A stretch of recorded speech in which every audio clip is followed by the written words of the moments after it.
Hi everybody, this is Shannon from No Shelf Control. Thanks for joining me on the channel tonight. I have a 4-star read that I read last year that I would love to tell you all about. This one is called Skye Falling, and that's Skye with an E, Falling, by Mia Mackenzie. And it is by the author of The Summer We Got Free, which I have not read, but I'm interested in checking out just because I loved Skye Falling so much. This one was published June 22nd, 2021 by Random House, and it's 320 pages. And it won the Lambda Literary Award for lesbian fiction. It is a queer novel. The protagonist is queer. She also has a best friend who is queer. Both characters are absolutely delightful and the primary reasons why you would want to read this book. But the plot is really good too, so I can't wait to tell you more. Let's talk about the synopsis. Skye Falling by Mia Mackenzie. A woman who's used to going solo discovers that there's one relationship she can't run away from in this buoyant novel from the Lambda Literary Award-winning author of The Summer We Got Free. 26 and broke, Skye didn't think twice before selling her eggs and happily pocketing the cash. Now approaching 40, Skye moves through life entirely and unrepentantly on her own terms, living out of a suitcase and avoiding all manner of serious relationships. Her personal life might be a mess, and no one would be surprised if she died alone in a hotel room, but at least she's free to do as she pleases. But then a 12-year-old girl shows up during one of Skye's brief visits to her hometown of Philadelphia and tells Skye that she's her egg. Skye's life is thrown into sharp relief, and she decides that it might be time to actually try to have a meaningful relationship with another human being.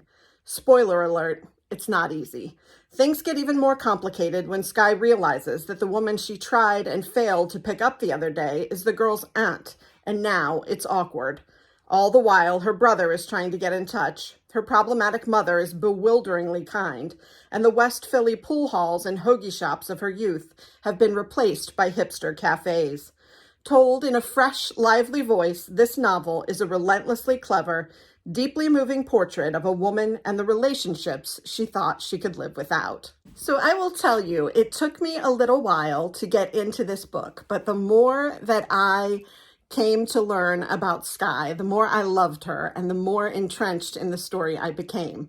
So she is a 40-something woman who does not have her life figured out. And I loved that. I loved that we got to see sort of what it was like when she was in her 20s and she was free and easy and single, and things were probably a bigger mess than they were in her 40s. And a decision that she made to sell her eggs and how it came back to sort of haunt her in her 40s. But Skye is a tremendous character. Her daughter, the egg, Vicky, is also a great character. And Vicky's aunt Faye is a character that I think that you will learn to love. I would say that the book is 70% contemporary fiction, 30% romance. So if you're looking for a romance novel, you're going to get less of that than you might expect. It really is contemporary fiction. And so I also loved how Philadelphia was portrayed in the story.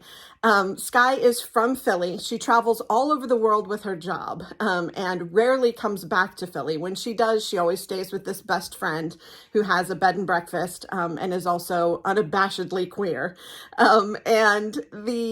She's had relationships with this friend on and off. She's had different relationships with different people, but as it said in the synopsis, she accidentally hits on this woman who turns out to be Aunt Faye, Vicky's aunt, before she finds out that she even has an egg, swimming around out there in the world that she's going to meet. Some of the most tremendous parts of the book were the relationship between Skye and Vicky. I found it very touching. There were tissues sometimes. And Skye is kind of a tough nut to crack. And this idea that she has a daughter, and she actually knows the daughter's mother, by coincidence, something happens that I won't spoil for you that turns out that she knows Vicky's mother personally. And some of the emotion around that and around the fact that this little girl desperately wants a mother and desperately wants it to be Skye, but comes off as tough and resilient and standoffish is very moving and a very interesting part of the book. As I said before, Philly is definitely a character in this story. So the places where Skye used to hang out, the places where she's hanging out today, the city surrounding Vicky and her life in school, Philadelphia plays a major role in that. And it comes off as a tough city, which I think the part of Philly that they're demonstrating in the story is definitely a tough part of Philly, but with a lot of love in it, a lot of community, a lot going on. There are some side stories about police violence and Me Too type of topics that I think are really interesting and that you'll take in, but they're not the crux of the story. The crux of the story is about Skye and about Vicky.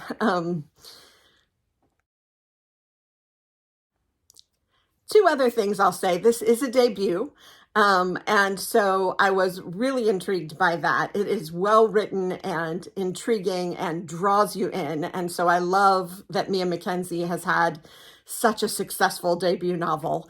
Also, the fact that Skye is queer, I believe she's actually a lesbian, is really interesting in this book because it's not particularly addressed. It is not the elephant in the room. It is simply who Skye is. Her friend who's Airbnb, bed and breakfast that she stays at, is also unabashedly queer. And it's just not really, I mean, it's part of the story, but it's not explained or apologized for or anything. And I loved that. It's just who these characters are, take it or leave it. If you want to read about LGBTQ people, great. If you don't, move on. And I loved that about this book. The final thing that I will say, and another, I would say, big win for Skye Falling, is that Bonnie Turpin does the audiobook. I love Bonnie Turpin. And so if you've ever heard an audiobook read by Bonnie Turpin, I'm guessing you'll remember. If you don't, when you hear the voice, you'll go, oh, that's who that is. She is a fantastic audiobook narrator. I only did a little bit of this on audiobook. I had a hardcover that I was reading, but I popped in and out of the audiobook and just love Bonnie Turner. She does such a great job with this book and pretty much every other book I've ever heard her read. You know that I always read the reviews after I finish the book, and there were several complaints about wokeness, several complaints about the slang that was used in the book. I didn't find that jarring at all. I found it to be relatively authentic. I mean, I don't know. It's not a slang that I speak. I'm not from South Philly, but I found it pretty authentic and thought it went well with the story. And, you know, I thought the book was really funny. There were several people who said they thought the attempts at being funny fell flat. They did not for me. I found the book very amusing and loved the banter and bickering between Skye and Vicky. So I really enjoyed this book, gave it 4 stars, read it through relatively quickly between the hardback and the audiobook, and loved both formats. So I really recommend that you check this book out. If you liked this video, I hope that you will click like and subscribe. Let me know that you like these single book reviews, sometimes new titles, sometimes backlist titles, and let me know what it is that you enjoy seeing on my channel. I do have a wish list at the bottom of my video descriptions. If you would like to gift me with a book, I would love to read it. I will give it a review on the channel and give you a big shout out and thank you. I have a lot more videos coming up. I publish here every night at 8 generally. Occasionally I don't, but almost every night at 8. So keep your eye out, keep coming back, and we will talk all things bookish again soon. Take care. Bye.